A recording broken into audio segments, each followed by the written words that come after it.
반도체를 만들 수 있는 나라, 전자제품 만들 수 있는 나라가 해외에 몇 개 안 돼요. 이 두 개가 다 되는 나라가 거의 없어요. 우리나라가 제일 잘 만듭니다. 애플이 철옹성인데 망해가고 있습니다. 모든 부품을 다 미국에서 갖고 올 필요 없어요. 한국의 부품사를 자기의 업체로 쓸 수가 있겠죠. 이 부품을 우리나라가 만들 수 있다면 우리나라의 소부장 경쟁력이 늘어납니다. 우리나라의 매출이 늘어나게 해서 부품사들을 두텁게 하고 이렇게 계속 발전하는 것들을 우리가 개방적으로 볼 필요가 있겠다. 한국 대기업 구조가 글로벌 경쟁에서 갖는 가장 큰 한계는 무엇인가요? 네, 일단은 한계와 장점 두 개 나눠보는 게 좋을 것 같아요. 왜냐면 일단은 이 국내 대기업들은 그동안 소위 이제 글로벌 경쟁까지 할 정도로 엄청나게 급하게 성장했던 게 맞습니다. 말하자면 뭐 삼성전자를 필두로 해서 현대차, SK하이닉스 등등이 아주 우수한 인력들이 모두 대기업에 몰리면서 그다음에 이제 거대한 투자를 통해서 실제 글로벌까지 소위 쫓아가는 형태. 추격자 때까지는 그 대기업 전략이 아주 유효했었습니다. 그게 없었으면 이렇게 빨리까지 성공해서 우리가 여러분들 생각해보세요. 반도체를 만들 수 있는 나라, 전자제품 만들 수 있는 나라가 해외에 몇 개 안 돼요. 반도체만 보시더라도 여러분 생산할 수 있는 나라가 우리나라, 대만, 이제는 잘 안 될 것 같은데 일본, 그 다음에 미국도 잘 안 돼서 다시금 리쇼링 한 거죠. ILI법 같은 걸 해서 마지막에 중국. 5개 나라 말고는요 반도체 생산이 안 돼요. 전자제품. 뭐 다시금 일본이 좀 좋아지는 것 같긴 하지만 전자제품은 누가 만들죠? 우리나라가 제일 잘 만듭니다. 이 두 개가 다 되는 나라가 거의 없어요. 근데 이게 왜 가능했을까? 이 정도로 어떻게 수직결 성공했을까? 대기업의 영향이 큽니다. 네, 그래서 어떤 분들은 대기업 건들지 마라 이러는 건 아닙니다. 실제로 이제 여기서부터 바로 이 글로벌 경쟁 수준까지 왔는데 글로벌 경쟁에서 승리하려고 친다면 대기업의 단점이라고 하는 것, 소위 얘기해서 수직적 위계라고 하는 것을 충분히 우리가 타파해야 될 것 같습니다. 네, 말하자면 뭐 대기업 병이라고 하는 거 20세기 후반부터 나왔었고요. 그래서 이제 그렇다고 해서 대기업이 스타트업처럼 뭐 기민하게 움직이는 것도 웃깁니다. 결국에 뭐냐면 이 정도의 자본력을 가지고 어떻게 하면 이 가장 잘하는 것을 엣지 있는 걸 다듬을 수 있을까? 결국에 질문 주신 것처럼 잘하는 것에 집중한다. 여전히 우리나라는 삼성 반도체로 보자면, 하이닉스로 보자면 메모리라고 하는 걸 잘하는 게 엄청나게 장점이 있을 수 있을 것 같아요. 근데 이것을 기존에 했던 사이클, 특히 삼성이 지금 한 2년 정도 힘들었던 가장 큰 이유가 뭐죠? 협력이 안 됐다는 거죠. 협력이 안 되고 자기가 다 하려고 했던 거. 혹은 기존에 간과했던 기술력 같은 거. 패키지 기술이나 이런 것들을 무시했다가 HBM 같은 걸로 이제 한번 크게 맞은 것이죠. 이런 형태에서 다시금 복구할 때 어떻게 한다? 가장 중요한 게 철옹성처럼 자기를 가두어서 우리가 다 만들 수 있다. 이 상태가 안 되는 것이죠. 여러분 대표적인 철옹성이 누구죠? 여러분 미국의 바로 아이폰, 애플이 철옹성인데 애플 주가 보셨을 것 같아요. 망해가고 있습니다. 첫 번째 하드웨어적으로 플립 7 접어도 애플보다 얇아요. 예를 들면 애플은 어려운 거죠, 여러분 아시다시피 요즘에 소위 얘기하는 AI가 망했어요. AI 뭐 시전한다고 컨퍼런스 했는데 망해버렸죠. AI라고 하는 것도 잘 안 돼요. 말하자면 철옹성 애플이 힘들어지고 있어요. 지금 현재 글로벌리 설계는 자기가 다 하고 생산은 다 업체를 썼던 애플도 힘들어지고 있습니다. 말하자면 두뇌라고 하는 것들도 협력하는 상황이 돼버렸어요. 삼성이 지금 가장 잘했던 거에서 어려웠던 것들은 지금 충분히 협력할 필요가 있지 않을까. 그래서 이 가장 큰 한계 무엇이냐, 글로벌 수준까지는 왔는데 글로벌 1등끼리 했더니 1등끼리 과점이 되고 있는 상태가 됐다. 여기서 과점하는 회사끼리 어떻게, 한마디로 여기서 자기들끼리 이거 어떻게 하면 우리가 다 해먹을까라고 하는 것들을 하려면 1등끼리 서로 같이 터놓고 얘기하는 협력의 형태가 필요하지 않을까 말씀드릴 수 있을 것 같습니다. 후발 소재 부품 장비 육성과 해외 장비사와의 개방적 협력이 왜 중요한가요? 일단은 반도체를 만들 때요, 뭐 여러분들 삼성 요새 반도체 라인 하나 지을 때 비용이 얼만큼이냐, 30조 원 듭니다. 그래서 이제 P5라고 하는 형태가 이제 삽을 뜨니 많이 이러고 있는데요. 이미 내년도 투자가 들어간다 왔다 갔다 하고 있습니다. 왜냐면 아시다시피 9월 달에 투자 지평을 내년도 투자 결정하지 않습니까? 네, 아시겠지만 작년도나 재작년 같은 경우는 이제 계엄 나고 이래가지고 실제로 투자 결정도 못했었어요. 여기 애매했었는데 이제 삼성 같은 경우도 소위 얘기해서 파운드리 매출이 좀 약간 나올 예정이기도 하고요. 그래서 등등 상태 때문에 투자가 될 텐데 맞으면 30조 원이라는 큰 거대한 라인 하나를 지을 때 보통 20조 원 정도가 소재 부품 장비 비용으로 들어가게 되어 있습니다. 근데 거기 20조 원 중에서 80% 정도나 75% 정도, 그러니까 보통 장비의 80%, 그다음에 소재의 70% 정도는 수입을 하게 되어 있거든요. 말하자면은 지금 개방적 협력이 가장 중요한 이유는 무엇이냐? 반도체 품질의 수부장이 절대적입니다. 한마디로 얘기해서. 근데 이제 이 협력을 왜 해야 되냐? 결국엔 삼성은, 특히 삼성이 그동안 어떻게 했냐? 소재 부품 장비도 우리가 다 잘할 거야 해가지고요. 물론 그렇게 삼성이 스타트업에 지분 투자하는 것도 의미가 있습니다. 예를 들어서 몇 개 회사, 예를 들면 DNF라는 회사가 있습니다. 그 회사 같은 경우는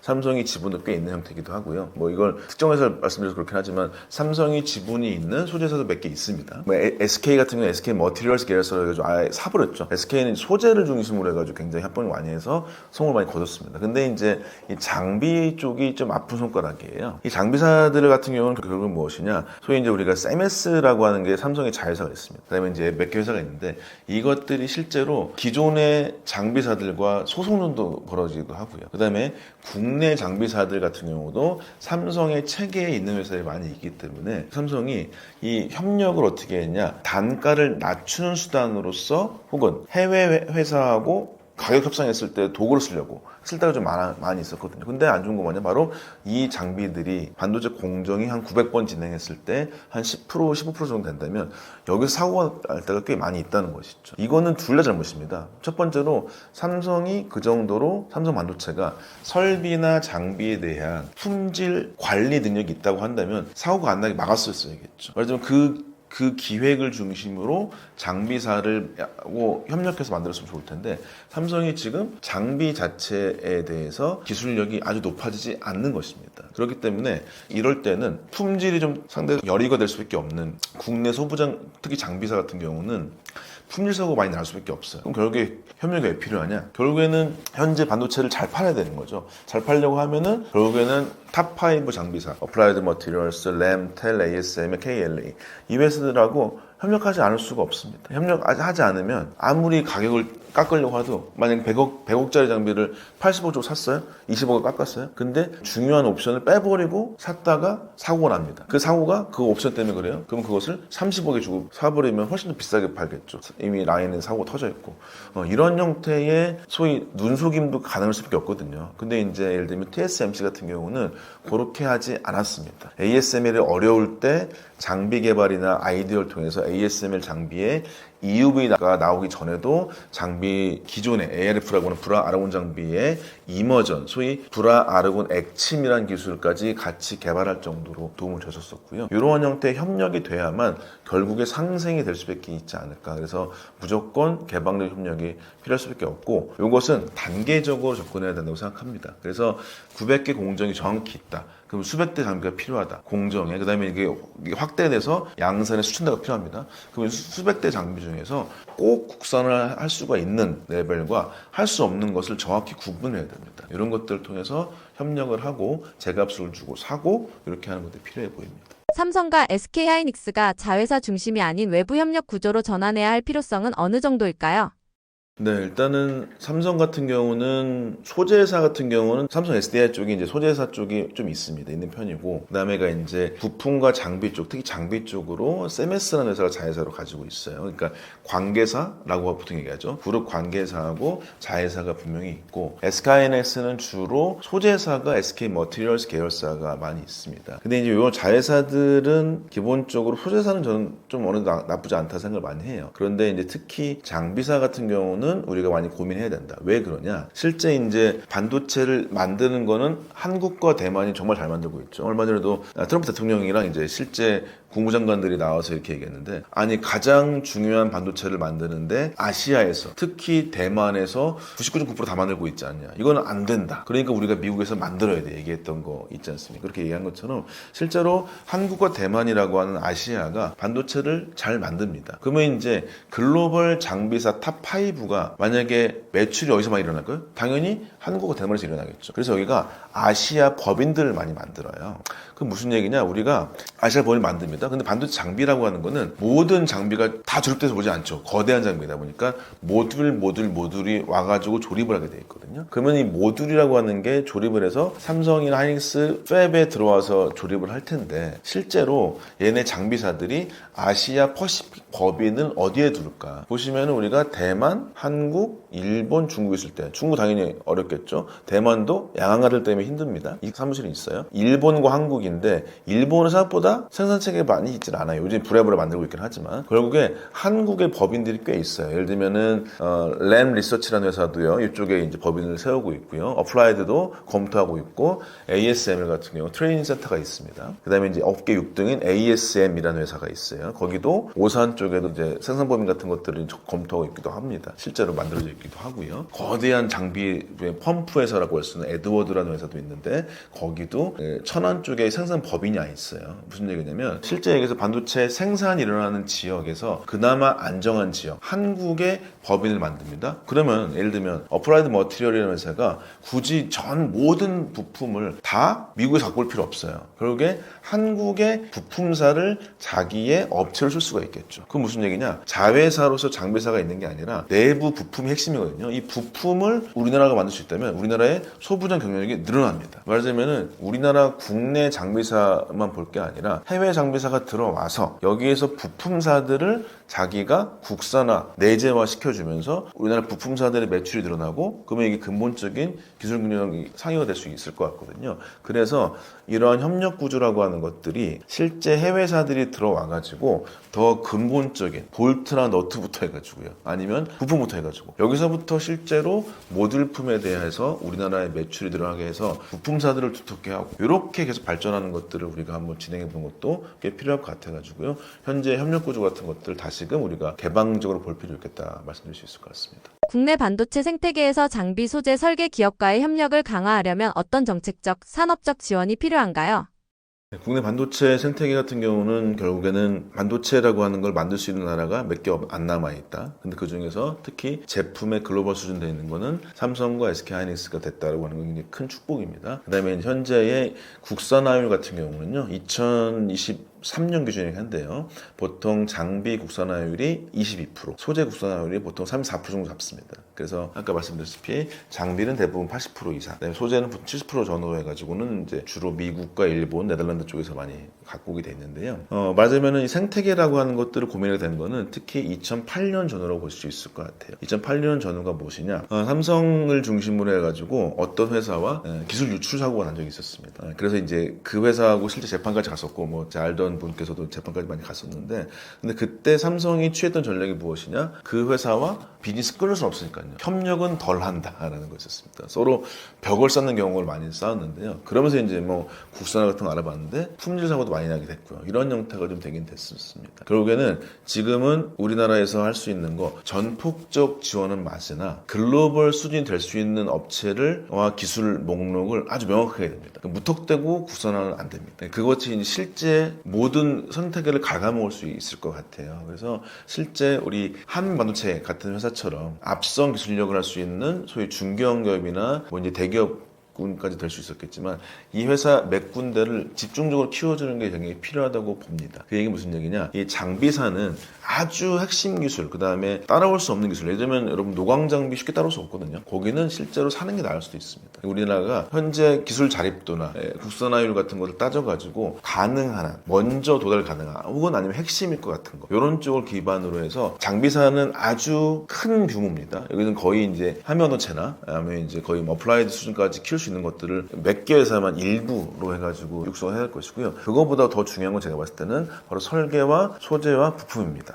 아까 부품 말씀드렸다시피 글로벌 회사가 탑5 장비사가 들어오더라도 다 들어오게 해라. 거기서 부품 국산화부터 시작해서 근본을 쌓자라고 하는 게 분명히 있고요. 그다음에 두 번째 소재 같은 경우는 소재는 장비나 부품보다는 조금 더 낫습니다. 왜냐하면 물론 여기 만드는 레시피가 굉장히 쉽지 않긴 하지만 소재라고 하는 것들은 한 번 생산이 되게 되면 계속 매출이 발생할 수밖에 없고 낮고 이익률이 높거든요. 그 다음에 이제 레시피를 조정할 수 있기 때문에 기계 공업 장치, 말하자면 볼트너트 같은 게 정밀하게 만들기 생각보다 쉽지 않습니다. 정밀화학이 접근이 나올 수 있을 것 같아요. 그래서 저도 이제 몇몇 컨설팅을 통해 가지고 소재 같은 것들이 잘 되는 회사 몇 개씩 있습니다. 그 회사들을 발굴해서 집중 지원하는 것들이 필요하다라고 볼 수 있을 것 같고, 마지막으로 설계는 결국에 설계라고 하는 게 모든 칩을 우리가 다 할 수는 없겠다라고 볼 수 있을 것 같아요. 그렇다면 이 설계 회사 같은 경우가 결국에 삼성이라는 회사를 잘 써먹겠다. 무슨 얘기냐? 삼성이 전체 칩의 AP를 모두 다 만들 필요는 없을 수도 있습니다. 거기에 예를 들면 뭐 리벨리온이든 퓨리오사든 혹은 요것을 실제 설계해주는 소위 DSP라고 합니다. 디자인 솔루션 프로바이더라고 하는 이런 형태의 회사들, 예를 들면 세미파이버 같은 경우나 삼성을 퇴직한 분들 중에서 이렇게 DSP라는 회사에서 펜리스 회사가 있고요, 가운데 DSP가 있고 그 다음에 파운드리 이렇게 보시면 될 것 같아요. 이렇게 세 개가 디테일한 것인데, 여기에서의 협력할 수 있는 것들을 모듈부터 부품부터 할 수 있는 게 있을 것 같고, 결국에는 이게 우리나라 얘기하는 소버린 AI 쪽을 봤을 때 껍데기만 SK, 껍데기만 삼성이 아니라 내부가 다 어떻게 들어갈 것이냐, 여기에 소부장 회사들 다 들어가가지고 거기에 협력할 수 있도록 하는 지원 체계가 많이 필요할 것 같다고 말씀드릴 수 있을 것 같습니다. 결론적으로 매출 규모가 클수록, 말하자면 제품상 삼성과 하이닉스라고 하는 거 지원은 뭐 알아서 합니다. 솔직히 말씀드려서 국가에서는 장비사는 매출이 굉장히 크거든요. 여기는 아주 유망한 것들, 글로벌 탑 수준 갈 수 있는 것들은 키울 수 있겠다. 근데 요거는 이제 그 다음일 것이고, 더 중요한 건 그 아래에 중견근무의 부품사, 그 다음에 부품사가 글로벌 수준이 될 수 있는 부품사겠죠. 그래서 탑5 회사도 될 수도 있고 국내도 살 수 있는 이런 회사들이 있습니다. 그 다음에 소재사는 지원할 필요가 있고, 설계사는 이 제품사들과 부분적 협력적 같은 관계를 통해 가지고 그쪽을 확충하는 걸로써 우리가 어떤 지원책들이 많이 필요하지 않을까 말씀드릴 수 있을 것 같습니다. 한국이 대만과 같이 분업화된 제품 생태계를 만들 수 있을지 현실적인 가능성을 어떻게 보시나요? 한국과 대만은 근본적으로 봤었을 때는 현재의 성공 모델은 대만 모델은 맞긴 맞습니다. 근데 이제 그건 역사적 기원, 소위 여러분 많이 아시는 경로 우둔성이 있죠. 그래서 한국과 대만은 되게 다르게 성장을 해왔었습니다. 그래서 이제 대만 같은 경우는 기본적으로 이 소위 민주적으로 키웠었죠. 민주적으로. 근데 대만도 군사 독재가 있긴 있었습니다. 그렇지만 이제 기업의 생태계 여부 같은 경우는 특히 이제 국영기업도 TSMC도 국영기업이었던 것처럼 각각의 이익을 나누는 형태. 왜냐면 대만은 오랫동안 이 부족이 달랐었습니다. 그러니까 제가 뭐 인류학자니까 말씀드리면 몇 개 부족들이 같이 있었던 공동체에 가까웠거든요. 좀 더 수평적이에요. 근데 우리나라 같은 경우는 오랫동안 한 나라에서 살았기 때문에 이 위계 체계가 좀 더 강한 편이라고 볼 수 있을 것 같아요. 그래서 대만이 동아시아에서 가장 개방적인 문화를 갖고 있긴 합니다. 개방적이고 수평적인 측면이 분명히 있습니다. 근데 그것이 현재의 글로벌 협력적 체계가 가능하게 된 거는 맞습니다. 근데 현재 이런 것들이 상황이라고 하는 것이 실제로 보시면 대만도 대만에서는 현재 제품사 기준을 봐볼게요. 미디어텍이라는 회사가 있고요, TSMC가 있고 ASE가 이렇게 있습니다. 이 세 회사가 이렇게 있는데, 여기에서 물론 미디어텍이 보통 탑3에서 탑5 안에 듭니다. 설계사죠. 이 회사가 근데 아주 최신 제품 만드는 건 아니에요. 퀄컴, 애플, 엔비디아 수준은 아니에요. 근데 그거보다 조금 아래 정도 수준을 만듭니다. 근데 요 미디어텍의 기술이 뭐 중국의 설계를 도와주거나 이런 것들이 좀 많이 있긴 있어요. 요게 있고, TSMC는 뭐 워낙에 잘 되고 있고, 근데 ASE와 TSMC가 지금 현재 좀 애매해요. 무슨 얘기냐? 반도체에서 소위 패키지 공정이라고 하는 게 고난이도가 되면서부터 부가가치가 높은 반도체 패키지 공정을 TSMC가 다 해먹고 ASE가 좀 더 이익이 줄어드는 형태가 되는 게 솔직히 사실이긴 해요. 그래서 소위 이쪽 기업을 우리가 패키지만 하는 기업을 오사트라고 얘기하죠. 아웃소싱 어셈블 테스트에서 오사트라고 얘기합니다. 이 회사들의 이익률이 생각보다 줄어들고 있어요. 말하자면은 이 전체 이 구도 내에서, 이 전체 구도 내에서 실제 패키지 회사라고 하는 것과 팬미스 회사가 대만이 정말 아주 뛰어난가? 이건 우리가 고민할 필요는 있을 것 같아요. 말하자면 이 분업 체계에서, 제품 체계에서 TSMC에 엄청난 건 있습니다. 근데 거기에서 분명히 TSMC를 제외한 나머지 것들은 어느 정도 우리가 따라잡을 수 있다고 생각이 많이 들긴 해요. 그게 하나 있고, 두 번째로는 여기에서 실제 생산에 있는 소부장이 없는데도 잘하고 있다. 그건 결국에는 생태계를 제값을 주고 수평적으로 하고 있다라고 하는 것들이 장점 분명히 있을 것 같습니다. 이렇게 있다. 그럼 여기를 한국의 저우에게 본다면, 첫 번째로 분업화된 제품이라고 해가지고요, 메모리 산업을 설계 생산 나눌 필요는 없습니다. 그러자면 오해하실 수 있는 게, 현재 시스템 반도체가 워낙에 잘 되고 중요하다 보니까 무조건 설계 회사 따로 있어야 되는 거 고민하시겠지만, 메모리 생산에 있어서 설계와 생산이 같이 되는 건 되게 중요하거든요. 그래서 이제 설계와 생산을 같이 같이 붙여놓는 메모리 산업은 여전히 유지해야 됩니다. 네. 맞으면 무슨 얘기냐? 수주받는 메모리, 뭐 HBM 같은 거라도 파운드리형 메모리도 결국에 일정 부분의 소위 GPU 같은 엔비디아 같은 회사나 브로드컴 같은 회사가 설계도나 사양을 주더라도 이거 설계의 완성품과 생산은 삼성 메모리, 삼성 파운드리가 다 갖고 있어야 됩니다. 말하자면은 무조건 대만을 그대로 따라간다라고 하는 것들은 여기서 기억이 맞진 않을 것 같긴 하고요. 특히 이 제품 같은 경우는 우리가 고민을 많이 해봐야 됩니다. 제품이 왜 고민이냐? 말씀드렸다시피 팹리스, 파운드리, 오사트 이렇게 봐볼게요. 이 세 가지가 지금 왔다 갔다 하고 있어요. 마찬가지로 메모리 반도체, 시스템 반도체가 있다. 근데 이게 만약에 지금 말씀드렸다시피 삼성 같은 경우는 어떻게 하고 있죠? 이게 글로벌리 최초로 최종으로 메모리와 시스템 반도체 두 개를 다 만들 수 있어요. 근데 아까 말씀드렸다시피 시스템 반도체가 훨씬 더 속도가 빠르고 메모리가 느려요. 말하자면 이게 최적화라는 것까지 된다면 실제 이게 어떻게 흘러갈지 우리가 알 수가 없거든요. 말하자면은 설계와 생산 그 다음에 이런 것들의 특장점들이 분명히 있기 때문에 이걸 무조건 협력한다라고 하는 것보다는 이게 단위마다 말하자면 이게 토탈 솔루션을 갖고 있으면 좋을 수 있습니다. 말하자면 아무것도 없는 회사가 있어요. 디바이스 회사가 있어요. 예, 삼성 디바이스 뭐 아니면 어떤 디바이스 있어요. 디바이스가 생각만 갖고 있어. 근데 우리가 칩 다 만들어 드릴게. 삼성도 할 수 있어요. 예, 할 수가 있어요. 예를 들면 우리 설계도는 있어. 만들어만 줘. 우리 파운드리 다 됐어. 패키지만 해줘. 이렇게 될 수 있거든요. 말하자면 이게 전체 제품 서플라이 체인에서 어디서 협력을 할지라고 하는 것을 다 갖고 있는 게 상당히 필요할 수밖에 없습니다. 그래서 대만처럼 분업체계적인 거는 필요할 수 있습니다. 그렇지만 이거를 무조건 추종할 필요는 없습니다. 현재의 시스템 반도체 같은 경우는 이 TSMC랑 팹리스 회사 이 두 개가 거의 협력 단계지 ASE가 좀 안 좋아지고 있거든요. 말하자면 이렇게 볼 수 있다면 우리가 하이 퀄리티, 고난이도의 기술을 가지고 한다면 삼성이 그동안 했던 위계 방식이겠죠. 종합반도체 회사에서 어느 모듈을 협력할 것인가에 대해서는 전략적 판단을 하는 것이 맞다고 볼 수 있을 것 같고요. 그걸 제외한 소부장체 체계 같은 경우는 TSMC처럼 협력하는 게 가장 중요할 수 있다고 볼 수 있을 것 같습니다. 그래서 제품을 만드는데 어떻게 우리가 취사 선택할 것인가는 그때 전략에 따라서 달라질 수 있을 것 같긴 합니다. 그래서 비슷하게 갈 수는 있겠지만 그거마다 여기서 경로도 분명히 있기도 하고요. 그것에 대한 장점도 있기 때문에 그걸 잘 우리가 선택을 해볼 필요가 있다 말씀드릴 수 있을 것 같습니다. 지금 이제 우리나라 정치적 격변 시기가 끝났고 드디어 이제 어떻게 글로벌 생존과 성공, 그 다음에 국가적 경쟁력 확보라고 하는 것에 가장 중요한 시간이 왔다고 볼 수 있을 것 같습니다. 그래서 이번 2025년을 필두로 해서 AI 반도체라고 하는 거, AI 시장, 그 다음에 이제 디바이스 시장이라고 하는 것이 처음으로 열에 젖혀지는 상황이 될 수 있을 텐데요. 여러분께서 이제 구독 많이 해주시고 많이 봐주셔서 감사드리고 여기에서 중요한 건 뭐냐? 우리가 잘할 수 있는 것과 우리가 꼭 해야 되는 것들 여기에 집중해가지고 우리의 강점을 믿고 뚜벅뚜벅 걸어나갔으면 좋겠다라고 말씀드릴 수 있을 것 같습니다. 감사합니다.